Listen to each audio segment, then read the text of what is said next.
Hello friends, welcome to Toppers Hub. आज हम देखेंगे द मुनरो सिस्टम।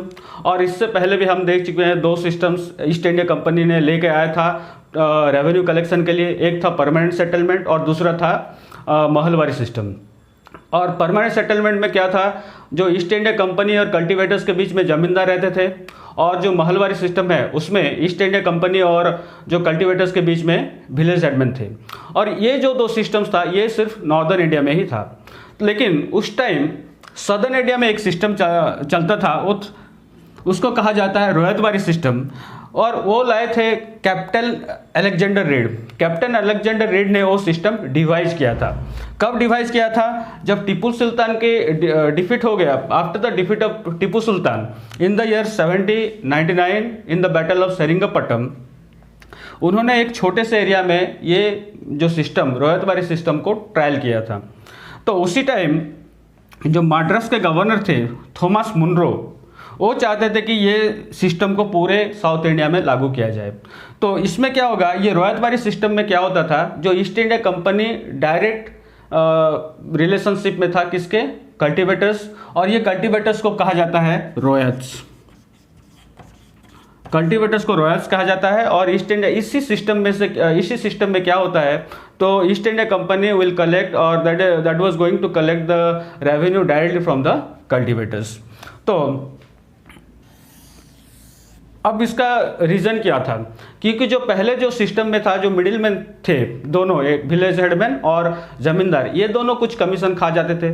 अभी ईस्ट इंडिया कंपनी चाहता था कैसे ज़्यादा से ज़्यादा मुनाफा कमाया जाए या ज़्यादा से ज़्यादा रेवेन्यू कलेक्शन किया जाए। इसीलिए वो एक डायरेक्ट रिलेशनशिप एस्टेब्लिश करना चाहता था किसके साथ, रॉयल्स और कल्टीवेटर के साथ। और उनको ये बहाना बनाता था कि हम, क्योंकि आप लोग सालों से आप खेती करते आ रहे हैं और हम लोग आपको प्रोटेक्शन देंगे।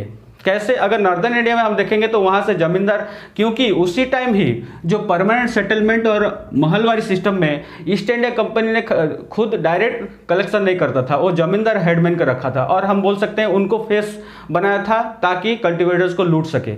तो उसी में इसीलिए ये साउथ इंडिया में ये कहा कि हम लोग आपको प्रोटेक्शन प्रोवाइड करेंगे, आप हमको रेवेन्यू दोगे।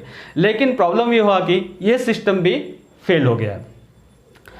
अब जो ईस्ट इंडिया कंपनी ये जो रेवेन्यू सिस्टम्स फेल होने के बाद देखा कि कैसे और रेवेन्यू कलेक्शन बढ़ाया जाए। तो उसका दो सोर्सेस ऑफ इनकम पहले था, एक था रेवेन्यू और दूसरा था कल्टीवेशन। वो चाहता था कि जो रॉ मटेरियल्स जो यूरोपियन मार्केट को भेज रहा था और उनके होम कंट्री को भेजा जा रहा था, वो था जूट जो बंगाल में कल्टीवेट किया जाता था, टी आसाम में कल्टीवेट किया जाता था, शुगर कैन यूनाइटेड प्रोविंस या यूपी अभी जो उत्तर प्रदेश है उसमें कल्टीवेट किया, व्हीट जो है पंजाब और महाराष्ट्र में कल्टीवेट किया जाता था, राइस जो है मद्रास में कल्टीवेट किया जाता था।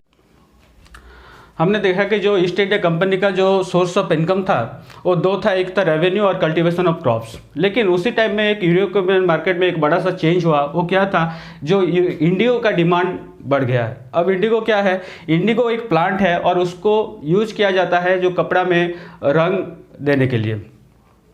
अब जो इंडिगो के बारे में थोड़ा सा देख लेते हैं। जो इंडिगो और उसका जो अल्टरनेट है ओड है। तो इंडिगो एक प्लांट है जो ट्रॉपिकल रीजन में ही ग्रो होता है। जैसे कि ट्रॉपिकल रीजन क्या है, अभी ये ट्रॉपिक ऑफ कैंसर है और ये ट्रॉपिक ऑफ कैप्रिकन है।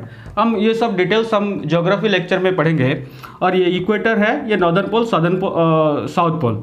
तो जो रीजन जो दोनों ट्रॉपिक्स के बीच में जो रीजन है उसको कहा जाता है ट्रॉपिकल रीजन। और इंडिगो क्या होता था, ट्रॉपिकल रीजन में ही ग्रो किया जाता था। ये this particular plant was not suitable for the temperate region. लेकिन जो ओड ये था, कहाँ था, ये टेम्परेट जोन में, जो बियॉन्ड द ट्रॉपिक्स, जो टेम्परेट जोन, इसी जोन में ये कल्टीवेट होता था। तो और क्या डिफरेंस था, इंडिगो जो है रिच ब्लू कलर देता था और ये जो ओड जो था dull colour, we can say violet colour देता था। और इसका जो यूरोपियन मार्केट में बहुत ही डिमांड था और इसका लो डिमांड था। इसीलिए अभी ब्रिटिश और ईस्ट इंडिया कंपनी को थोड़ा लगा कि जो नॉर्मल कल्टीवेशन हो रहा है उसको चेंज करके कैसे इंडिगो कल्टीवेट किया जाए इंडिया में। हम नेक्स्ट वीडियो में देखेंगे कैसे इंडिगो कल्टीवेशन के लिए क्या क्या मेथड्स ईस्ट इंडिया कंपनी ने इंडिया में अपनाए और क्या क्या उसका कॉन्सिक्वेंसेस है, ये सब हम देखेंगे। अगर आप लोगों को मेरा वीडियो अच्छा लग रहा है तो इसको शेयर कीजिए, सब्सक्राइब कीजिए, ताकि मैं और भी वीडियो आपके लिए ला सकूं और आपका अच्छा डेवलपमेंट हो।